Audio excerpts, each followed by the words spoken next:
What's up, Chain Gang? Welcome back to the channel. I've been getting a lot of questions recently on which marches I'm going to be taking into KvK 1, so I'm going to do a quick video on it and tell you guys what my possible combinations are, what my thoughts behind them, and how I'm going to gear them. If you guys don't know who I am a player that is currently doing a 7-month or 200-day T5 F2P challenge, so if you guys ever see me live on stream, that's what I'm participating in. However, this video is specifically going to be on the KvK 1 marches aspect on this. So first, what we're going to go through are the prerequisites on what make a march good. So the first thing is it needs to be an infantry march. Obviously, I main infantry. All my tech is going to be on infantry. If it's not infantry, it's essentially not valid to me.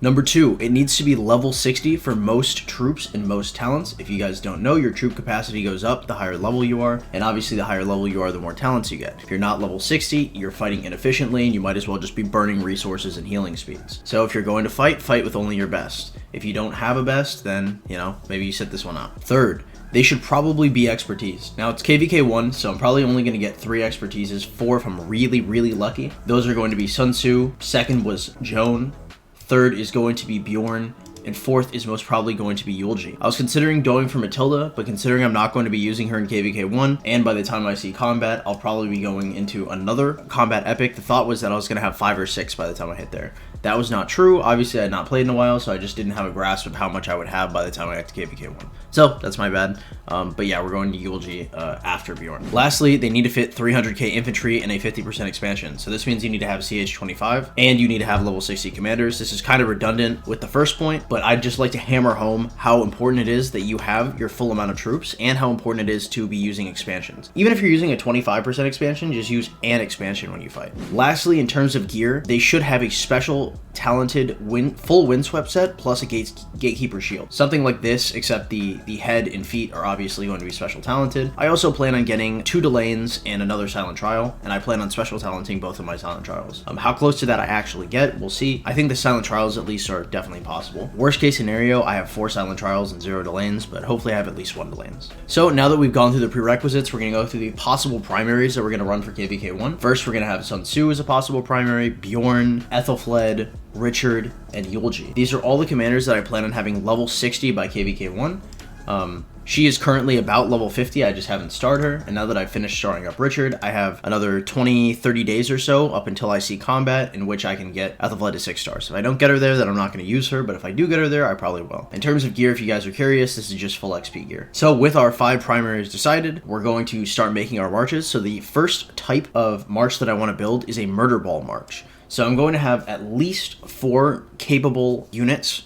that I can fight with, maybe 5 if we get Ethelfled to 60. So with 5 total units and a total of possibly 1.5 mil T4, we'll see how lofty that truly is by the time we get to KvK. I'll be able to fill at least 3 or 4 of these, but the 5th one, leaves some to be desired. So let's just iron them out and see what we would do if we could. Our first one, slam dunk. There is no versatility here. Bjorn YSG. Bjorn is basically a mini Alex, and he has the Conquering Tree, which means he gets access to Moment of Triumph for 10% extra damage, and he gets Buckler Shield for 9% reduced counterattack damage. This is a no-brainer. Bjorn YSG is very similar to Alex YSG, and that's why I like it so much. The next march is going to be either Sun Tzu, with either Yulji, who I'm going to try and start putting heads in after Bjorn. If Yulji's not a primary, this is probably where he's going to go. So it's either going to be Yulji, Frederick. I have Frederick at 511. I've been lucky or unlucky with keys, depending on how you look at it. Sun Dyuk is another choice at 1400 direct damage factor and 100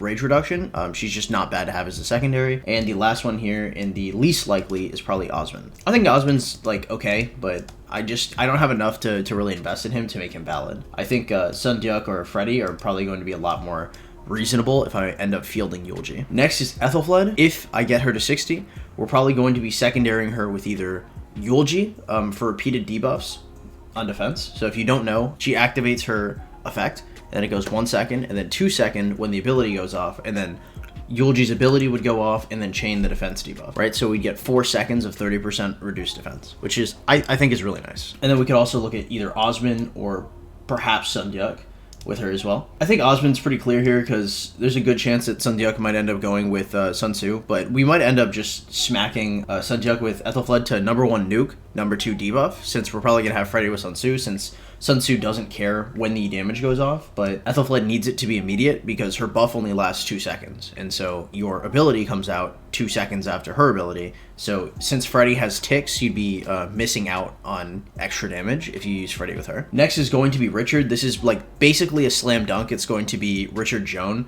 I don't see like any other way I do anything else. I mean, I could potentially for shits and giggles, but this would be outside of Murder Ball. I'd be running like Richard Sun Tzu. Inside of it, perhaps Richard Yulji could possibly happen if I'm not running Yulji by himself, and then potentially Scipio, but like he'd have to be getting swarmed. Basically, it's Richard Joan, okay? Like I try to add some other options in there to give it some flavor. No, it's Richard Joan. There's no like other march. I don't, you know, it's a Murder Ball. Like, it just is what you run. So under here is Yulji. So if we get Yulji to 60, which seems pretty likely right now, and we can fill it, which seems less likely, it's probably going to be Yulji Boudica or Yulji Scipio. But Yulji Scipio is more in tune of playing kind of like a solo thing, versus Yulji Boudica I think would be fine as a debuffing. There's basically no harm and no fear that you're going to overcap Rage with Boudica as a secondary to Yulji. However, this would also imply that we got kind of lucky with the Celtic Blood trait and we get this to 50. If we can get this to 50, Yulji Boudica looks kind of okay for a 5 march, but not for like a solo march. You know, this is something where you'd specifically have other marches, and that's why you're buffing and debuffing in this way. So next are the possible Cheeseburger march. If you guys don't know what cheeseburgering, it's essentially when you pop out of your city to fight your opponents. So like, let's say this Barb Fort 5 is my opponent and he's not paying attention.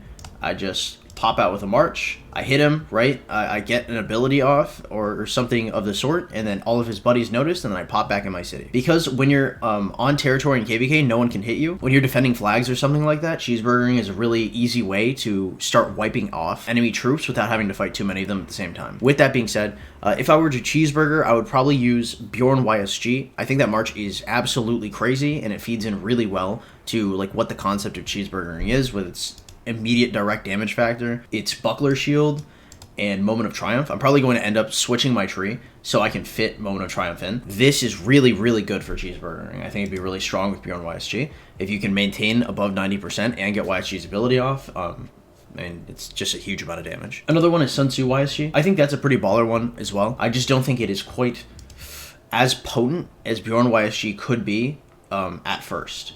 I think, of course, like in terms of being a strong 1v1 march, I think Tzu YSG is crazy. It's just this is specifically for cheeseburgering, so I'd probably prefer Bjorn. Next, I'd probably run Ethel YSG or Ethelflaed Sun Tzu. Sometimes in your cheeseburger, you want to pop out multiple marches. If you want to pop out Bjorn YSG with one and Ethel Sun Tzu with the other, it's pretty good. Ethel Sun Tzu has less survivability than Sun Tzu Ethelflaed. However, it does more damage as far as I'm aware. You pop her out, you get a couple rotations off, as well as getting a couple rotations out with Bjorn. People notice, you pop back in. And the last one I'd like to look at is probably Bjorn Sun Tzu. I don't know why I would run this instead of a YSG march, but I guess if I'm running Ethelflaed YSG, which does a ton of damage, I would consider running Bjorn Sun Tzu, which just isn't a bad combo in general. I'd prefer to run Bjorn with YSG. Finally, if I ever get rallied, which I might take a rally in this KvK, depending on what kind of power I can hit. Looking at our opponents, there are only a few T5s, so I might get rallied with a sub T5, and I think I could probably take one of those rallies, and I think it'd be good content. If I were to ever take a rally, the only circumstance that I would do it, like the only commander circumstance, would be if I had Sun Tzu and YSG in the city, and they were my garrison. I will also be constructing non-windswept gear for this purpose. If we end up taking any rallies, obviously we will see video content of it, but right now it's a pipe dream. But if I were to get to garrison, it'll be Sun Tzu with my expertise YSG. You guys see YSG a lot in here. When I say YSG, I am trying to say expertise YSG. So I should expertise YSG by the second, or by the very latest, the third wheel. And so you're going to see him a lot in my combat. If you guys are wondering where the rallies are, there are no rallies. I don't know why you would ask that. I'm F2P, you know, this until I hit T5, and even when I hit T5, you know, we're probably not rallying out here. Some honorable mentions that I wanted to bring out: Kusunogi YSG, Kusunogi Herman, Baibars Pelagius. These are all very strong marches, and if you guys are wondering why I did not put them in the video, it's because I'm completely infantry. And obviously I said it in the prerequisites video. It's not that these commanders are, or the prerequisites section of the video, it is not that these commanders are bad. I think Kusunogi Herman, Kusunogi YSG, Baibars Pelagius, I think they're great commanders, and I think they actually work very well. The thing is as an F2P player, I can only invest in so much tech. I don't know if I'll get exactly to T4.5, but I'll probably get like 8 in all the combat tech for everything infantry related and everything related to all troops. So with that being the context, I really can't afford to split my focus on cav or archers, so that's why I'm going exclusively for infantry. So if you guys are wondering where your favorite commanders are, I just can't invest in them because I don't have the resources to do so. The fact that I might have 5 available marches